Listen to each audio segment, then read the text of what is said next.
close till I get up. Time is barely on our side. I don't wanna waste what's left.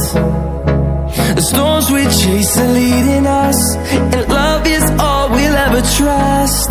Yeah, no, I don't wanna waste what's left. And on we'll go, through the wastelands, through the highways, till my shadow turns to sun rays. And on we'll go,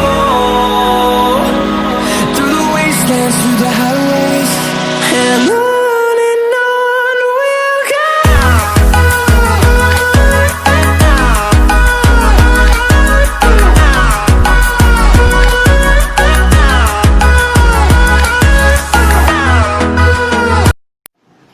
Dear viewers, welcome back to my channel Private School.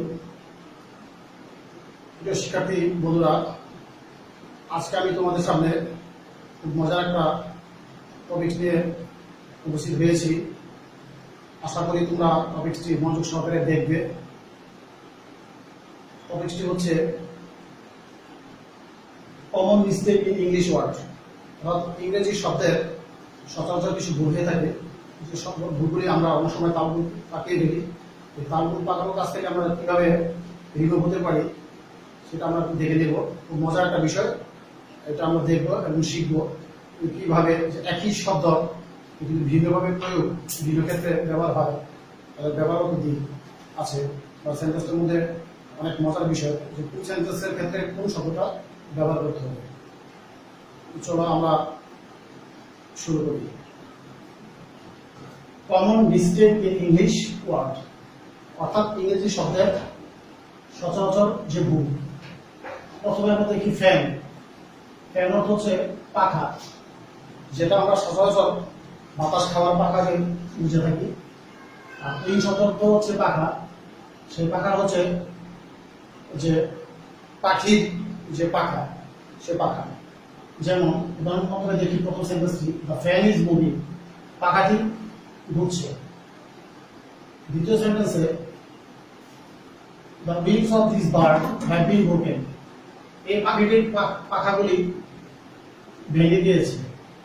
প্রথম সেন্টেন্সে দি fan, পাখাটি ঘুরছে, অর্থাৎ এই fan যে পাখা, সেই পাখাটা হচ্ছে মানুষের যেটা খাওয়ার জন্য যে পাখা, সেই পাখা হচ্ছে ফ্যান। আর এখানে যে উইংস যে পাখা, সেটা হচ্ছে পাখির পাখা। দ্য বার্ড, পাখির পাখা, সেই পাখির পাখাকে উইংস বলা হয়। সেই হিসাবে the wings of this bird, এই পাখিটির পাখা গুলি হ্যাভ বিন ব্রোকেন, ভেঙে গিয়েছে। আচ্ছা, দ্বিতীয় সেন্টেন্স দেখি লেদার। লেদার হচ্ছে চামড়া, স্কিন শব্দ অর্থ চামড়া। লেদার হচ্ছে যে জুতা বা স্যান্ডেল তৈরি করার যে পশুর চামড়া, সেটা হচ্ছে লেদার। আর স্কিন হচ্ছে মানুষের চামড়া। যেমন ব্যবহারগত উদাহরণ দেখি, every man skin is soft, প্রত্যেক মানুষের চামড়াই নরম। তাহলে এখানে যে স্কিন, সেটা মানুষের চামড়াকে ম্যান, এভরি ম্যান স্কিন মানুষের চামড়াকে বোঝানো হয়েছে। আর দ্বিতীয় সেন্টেন্সে, the shoes are made of leather, জুতাগুলি চামড়া তৈরি।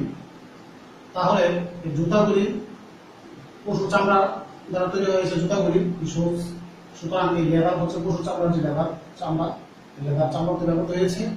আর এখনো স্কিন চামড়া, সেটা হচ্ছে মানুষের চামড়া, ম্যানস, অর্থাৎ মানুষের চামড়া হিসেবে ব্যবহৃত হয়েছে। 3 নম্বর ওয়ার্ডগুলি দেখি, হট এবং ওয়ার্ম। হট এবং ওয়ার্মের অর্থ একই, তাপমাত্রা, কিন্তু তাদের ব্যবহারগত কিছুটা পার্থক্য আছে। সেটা হচ্ছে প্রথম এক্সাম্পলে দেখি, ইটস ভেরি হট টুডে, আজ খুবই গরম। অর্থাৎ তাপমাত্রাটা এতই বেশি যেটা সহ্য করা যায় না, সেই হিসেবে হট শব্দের অর্থ হচ্ছে তাপমাত্রা খুব বেশি গরম অর্থে ব্যবহৃত হয়েছে। আর দ্বিতীয় sentence, this bed is quite warm, এই বিছানাটি সম্পূর্ণরূপে গরম। অর্থাৎ তাপমাত্রা বোঝাইতেছে যে সেটা সহনীয়, একটু আরাম, যে বিছানাটা একটু আরাম, গরম, সম্পূর্ণরূপে গরম, সেই হিসেবে ওয়ার্ম অর্থ গরম ব্যবহৃত হয়েছে, সেটা আরাম অর্থে ব্যবহৃত হয়েছে। আর হট গরম, সেটা একটু বেশি তাপমাত্রা হিসেবে বোঝানো হয়েছে, সহ্য করা যায়।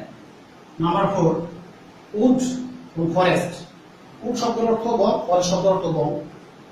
কিন্তু আমরা দেখব উড বলতে বোঝায় অর্থাৎ ছোট বনকে বোঝানো হয়েছে, আর ফরেস্ট বলতে বোঝানো হয়েছে বড় বনকে।